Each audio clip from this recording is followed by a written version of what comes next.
दोस्तों, एक बार आपका पुनः हार्दिक स्वागत है। मैं हूं आपका अवधेश सर से इंग्लिश ग्रामर क्लासेस से आपका हार्दिक अभिनंदन करता हूं। दोस्तों, जैसा कि आपका ग्रुप डी की रेलवे की तैयारी में अभी जनरल साइंस का विषय चला रहा हूं मैं, जिसमें मैंने आपको बहुत इम्पोर्टेंट क्वेश्चन ला करके रखे हैं और जो रेलवे में कहीं ना कहीं से ज़रूर आते हैं। तो उसमें आपका ह्यूमन बॉडी का चैप्टर चल रहा है, जिसमें श्वसन तंत्र के बारे में आज बताऊंगा।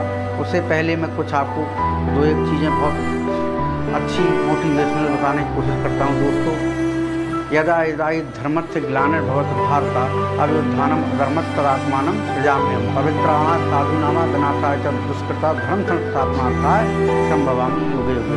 भगवान श्री कृष्ण ने गीता में कहा है कि जब भी अधर्म होगा मैं किसी न किसी रूप में आऊँगा, उसका विनाश करूँगा।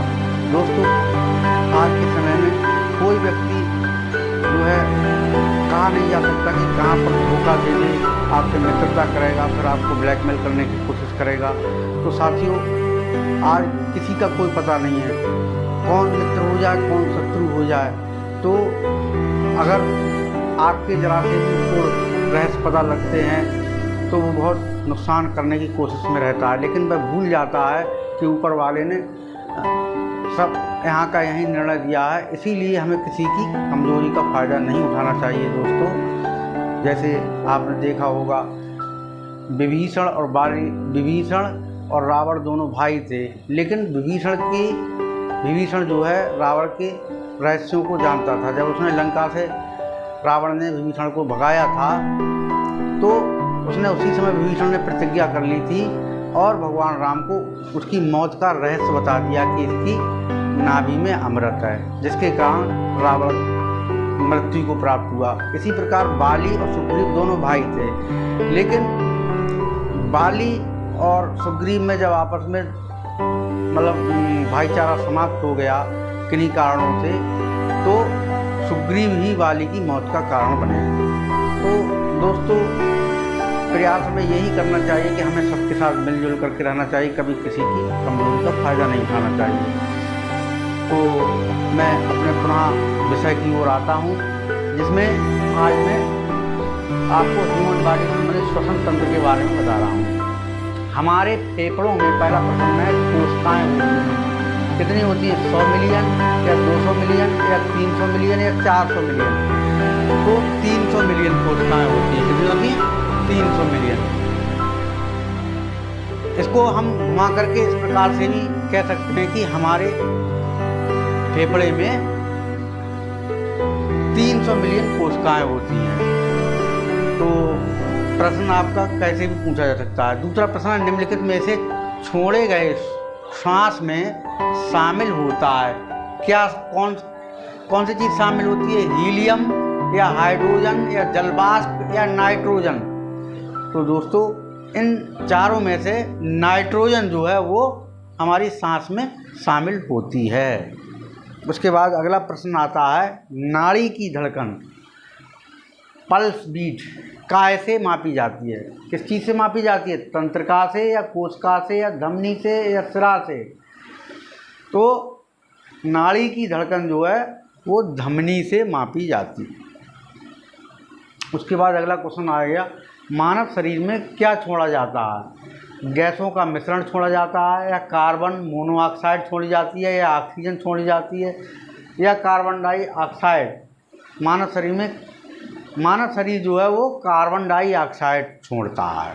कार्बन डाइऑक्साइड जो एक गैस है, ये मान लीजिए इसको छोड़ता है।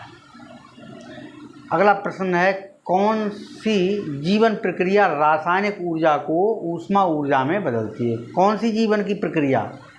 संचलन या पोषण या श्वसन या उत्सर्जन? तो क्या आ जाएगा इसमें? श्वसन नामक जो है जीवन प्रक्रिया रासायनिक ऊर्जा को ऊष्मा ऊर्जा में बदलती है। उसके बाद अगला प्रश्न आ जाता है, किसकी अनुपस्थिति में अवायवीय श्वसन होता है? किसकी अनुपस्थिति में अवायवीय श्वसन होता है?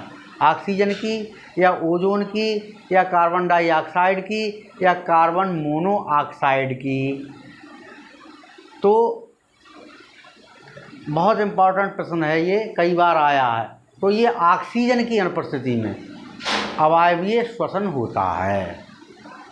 इसके बाद अगला प्रश्न आता है निःश्वसन। निःश्वसन किसके द्वारा होता है? फेफड़ों की स्फीति के द्वारा होता है, या फेफड़ों की अपस्फीति के द्वारा होता है, या वायु के अंतःश्वसन के द्वारा होता है, या पंजन की टूट के कारण होता है? तो इसमें निःश्वसन जो होता है वो फेफड़ों की अपस्फीति के कारण होता है, अपस्फीति के कारण, ये ध्यान देंगे। इसी प्रकार से अगला प्रश्न है मानव शरीर में श्वसन वर्णत है, तो श्वसन वर्णत कैसे है, किसमें है, ये देखना है। तो फियोमेलानिन में है, या हीमोग्लोबिन में है, या मेलेनिन में है, या यूमेलानिन में है? तो मानव शरीर में श्वसन वर्णक जो है वो हीमोग्लोबिन में पाया जाता है।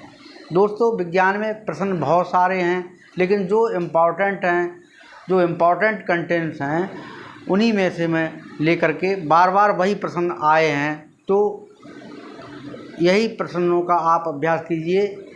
मैं 10 प्रश्न बताऊं, आप 100 प्रश्नों की प्रैक्टिस कीजिए इसी टॉपिक से संबंधित, श्वसन तंत्र से, या जो भी मैं लेसन कराऊंगा उसी से संबंधित होना चाहिए। मैं विश्वास के साथ कहता हूं कि आपको बहुत कुछ ज्ञान प्राप्त होगा और आप सीखेंगे और आप तैयारी भी करते रहेंगे। तो लगातार बने रहिए मेरे चैनल में, सिव इंग्लिश ग्रामर में, और चैनल को सब्सक्राइब करतिए, लाइक कीजिए, शेयर कीजिए और कमेंट कीजिए। इसी के साथ मैं अपनी बात समाप्त करता हूँ। जय हिंद, जय भारत।